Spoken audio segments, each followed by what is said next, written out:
Hi guys, നമ്മൾ discuss ചെയ്യുന്നത് project മാനേജ്മെൻറ്റിനെ കുറിച്ചാണ്. അപ്പോൾ EDPയിൽ ചോദിക്കാൻ സാധ്യതയുള്ള മറ്റൊരു എസ്സേയാണ് പ്രോജക്റ്റ് മാനേജ്മെൻറ്റും അതിൻ്റെ ക്യാരക്ടറിസ്റ്റിക്സും, അല്ലെങ്കിൽ പ്രോജക്റ്റ് മാനേജ്മെൻറ്റും അതിൻ്റെ ടൈപ്സും. ഓക്കെ, അപ്പോൾ എന്താണ് പ്രോജക്റ്റ് അല്ലെങ്കിൽ എന്താണ് പ്രോജക്റ്റ് മാനേജ്മെൻറ്റ് എന്നുള്ളത് നോക്കാം. പ്രോജക്റ്റ് എന്ന് പറയുന്നത് simply refers to any investment opportunity which is to be exploited for profit. അതായത് പ്രോഫിറ്റിന് വേണ്ടി അല്ലെങ്കിൽ പ്രോഫിറ്റ് ഉദ്ദേശിച്ചുകൊണ്ട് നമ്മൾ എന്ത് ഇൻവെസ്റ്റ്മെൻറ്റ് നടത്തിയാലും അതിന് നമുക്ക് എന്താ പറയാം, ഒരു പ്രോജക്റ്റ് എന്ന് പറയാം. ഇപ്പോൾ ഫോർ എക്സാമ്പിൾ നിങ്ങളൊരു ബിസിനസ് തുടങ്ങുമെന്ന് വിചാരിക്കുക. പ്രോഫിറ്റ് ഉദ്ദേശിച്ചുകൊണ്ടാണല്ലോ ബിസിനസ് തുടങ്ങുന്നത്. ആ ബിസിനസ് തുടങ്ങാൻ നമ്മൾ ആ പ്രോഫിറ്റ് ഉദ്ദേശിച്ചുകൊണ്ട് ആ ബിസിനസ്സിൽ ഇൻവെസ്റ്റ് ചെയ്താൽ അതിനെ എന്ത് വിളിക്കാം, ഒരു പ്രോജക്റ്റ് എന്ന് വിളിക്കാം. Okay, it may consist of new product, new service, new organisation or new business. ഇനിയിപ്പോൾ ഇത് പുതിയ പ്രോഡക്റ്റ് ആണെങ്കിലും ശരി, അതല്ല പുതിയ സർവീസ് ആണെങ്കിലും, പുതിയ ഓർഗനൈസേഷനിലാണെങ്കിലും, ഇനി അതല്ല പുതിയ ബിസിനസ് ആണെങ്കിലും, എല്ലാം നമുക്കെന്ത് പറയാം, ഒരു പ്രോജക്റ്റ് എന്ന് പറയാം. ഓക്കെ, ഇനി അതിൻ്റെ ക്യാരക്ടറിസ്റ്റിക്സ് ആണ്. A project involves investment of money and money's worth. അതായത് ഇൻവെസ്റ്റ്മെൻറ്റ് എന്ന് പറയുമ്പോൾ സ്വാഭാവികമായിട്ട് അവിടെ എന്തായിരിക്കും, മണിയാണല്ലോ, ഇൻ ടേംസ് ഓഫ് മണി.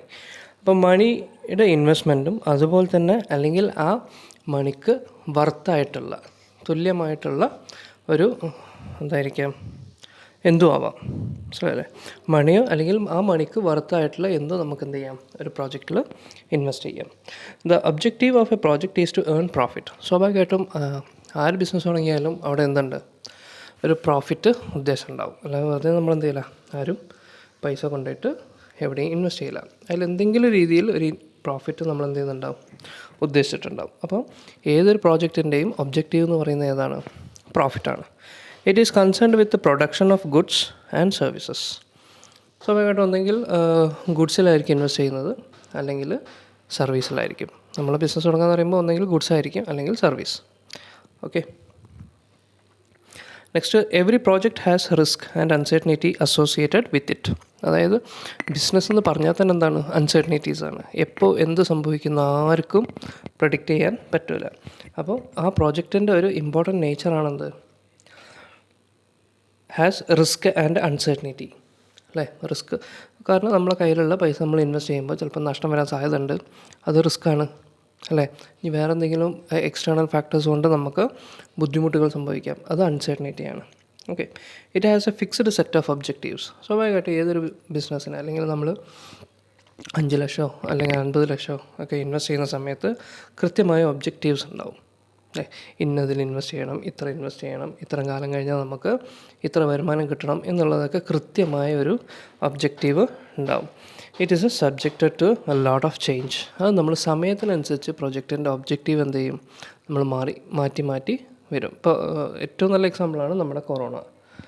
കാരണം നല്ല പ്രോഫിറ്റബിളായി പോയിക്കൊണ്ടിരുന്ന പല ബിസിനസ്സുകളും ഇപ്പോൾ എന്തായി, കൊറോണ കാരണം നഷ്ടത്തിലായി. അപ്പോൾ അവിടെ അത് റിസ്ക്കാണ്, അൺസർട്ടനിറ്റിയാണ്. ഇങ്ങനെ ഒരു കൊറോണ ഒരു സംഗതി വരും എന്നുള്ളത് ബിസിനസ് ഒരാളും ഉദ്ദേശിച്ചിട്ടുണ്ടാവില്ല, അല്ലേ. അപ്പോൾ നമ്മൾ അതിനനുസരിച്ച് എന്ത് ചെയ്യണം, നമ്മളെ കാര്യങ്ങൾ മാറ്റിക്കൊണ്ടേയിരിക്കണം, ടൈം ടു ടൈം. അല്ലെങ്കിൽ ടെക്നോളജി മാറുന്നതിനനുസരിച്ച് ടെക്നോളജി മാറ്റണം, സ്ട്രാറ്റജികൾ മാറ്റേണ്ടിടത്ത് സ്ട്രാറ്റജികൾ മാറ്റണം. ഇങ്ങനെ എന്താണ് ആ പ്രൊജക്റ്റിൽ എന്താണ് സബ്ജക്റ്റ് ടു ചേഞ്ച് ആണ്. ഒരുപാട് മാറ്റങ്ങൾ വന്നുകൊണ്ടേയിരിക്കും. അത് കാലത്തിനനുസരിച്ച് സമയത്തിനനുസരിച്ചൊക്കെ എന്താണ് മാറി വരും. Okay, it has a life cycle reflected by growth, maturity and decay. പിന്നെ 5 മാർക്കിൻ്റെ മറ്റൊരു ക്വസ്റ്റ്യനാണ് ഇതിൻ്റെ പ്രോഡക്റ്റ് ലൈഫ് സൈക്കിൾ അല്ലെങ്കിൽ പ്രോജക്റ്റ് ലൈഫ് സൈക്കിൾ എന്ന് പറയുന്നത്. അപ്പോൾ ഏതൊരു പ്രോജക്റ്റിനും എന്തുണ്ടാവും, ഒരു ഇൻട്രൊഡക്ഷൻ ഉണ്ടാവും, ഗ്രോത്ത് ഉണ്ടാവും, മെച്യൂരിറ്റി ഉണ്ടാവും, ഡിക്ലൈൻ ഉണ്ടാവും, അല്ലേ. നമ്മൾ ഒരു ബിസിനസ് തുടങ്ങുമ്പോൾ അത് ഇൻട്രൊഡക്ഷനാണ്. തുടങ്ങി അത്യാവശ്യം നല്ല സെയിൽസും കസ്റ്റമറൊക്കെ ആയി കഴിഞ്ഞാൽ അത് ഗ്രോത്തായി കഴിഞ്ഞാൽ പിന്നെ നമ്മൾ പ്രത്യേകിച്ച് അഡ്വർടൈസ്മെൻ്റ് ഒന്നും ചെയ്യേണ്ട, നമുക്ക് വരേണ്ട സെയിൽസ് വന്നുകൊണ്ടേയിരിക്കും. അത് മെച്യൂരിറ്റി കഴിഞ്ഞാൽ സ്വാഭാവികമായിട്ടും എന്താണ്, ഏതൊരു അപ്വേർഡ് ഗ്രാഫിന് എന്തുണ്ടാവും, ഒരു ഡൗൺവേർഡ് ഉണ്ടാവും, അല്ലേ. അത് എന്താണ്, ആ ഡൗൺവേർഡ് എന്ന് പറയുന്നത് ഡിക്ലൈനാണ്. ഒരു സാഹചര്യത്തിൽ നമ്മൾ എന്ത് ചെയ്യേണ്ടി വരും, നമ്മുടെ സ്ട്രാറ്റജികളൊക്കെ മാറ്റാതെ നിന്ന് കഴിഞ്ഞാൽ നമ്മുടെ ബിസിനസ് നഷ്ടത്തിലേക്ക് പോകും. കാരണം നമ്മുടെ കോമ്പറ്റീറ്റർ നമ്മൾ ഓവർടേക്ക് ചെയ്യാൻ നമ്മളെക്കാൾ നല്ല ഒബ്ജക്റ്റീവ്സും അല്ലെങ്കിൽ സ്ട്രാറ്റജികളൊക്കെ ആയിട്ട് വരുമ്പോൾ സ്വാഭാവികമായിട്ടും നമ്മൾ ബിസിനസ് എന്ത് ചെയ്യും, ഡൗൺ ആവും. പിന്നെയും നമ്മൾ പുതിയ സ്ട്രാറ്റജീസൊക്കെ മാറ്റി, പ്രൊഡക്ഷൻ മെത്തേഡൊക്കെ മാറ്റുമ്പോൾ എന്താണ്, വീണ്ടും നമ്മളെ ബിസിനസ് മുകളിലേക്ക് വരും. അതാണ് ലൈഫ് സൈക്കിൾ എന്ന് പറയുന്നത്. അപ്പോൾ ആ സ്റ്റേജസ് ആണ് ഗ്രോത്ത്, മെച്യൂരിറ്റി ആൻഡ് ഡീകേ എന്ന് പറയുന്നത്. Next, it is a combination of various elements such as technology, equipment, materials, machinery and people. അതായത് പ്രോജക്റ്റ് എന്ന് പറഞ്ഞാൽ ഒരുപാട് എലമെൻസിൻ്റെ കോമ്പിനേഷനാണ്. അതായത് ടെക്നോളജി, ലേറ്റസ്റ്റ് ടെക്നോളജികൾ ഉപയോഗിച്ചുകൊണ്ട് എക്യുപ്മെൻറ്റ്സ്, പലതരത്തിലുള്ള എക്യുപ്മെൻറ്റ്സ്, പിന്നെ പ്രൊഡക്ഷൻ നടത്താനുള്ള മെറ്റീരിയൽ, അത് പ്രൊഡക്ഷൻ നടത്താൻ വേണ്ട മെഷീനറികൾ, അതുപോലെ തന്നെ മാൻ പവർ. ഇതിൻ്റെയൊക്കെ ഒരു കോമ്പിനേഷനെയാണ് നമ്മളെന്ത് പറയുന്നത്, പ്രോജക്റ്റ് എന്ന് പറയുന്നത്. A project requires team work.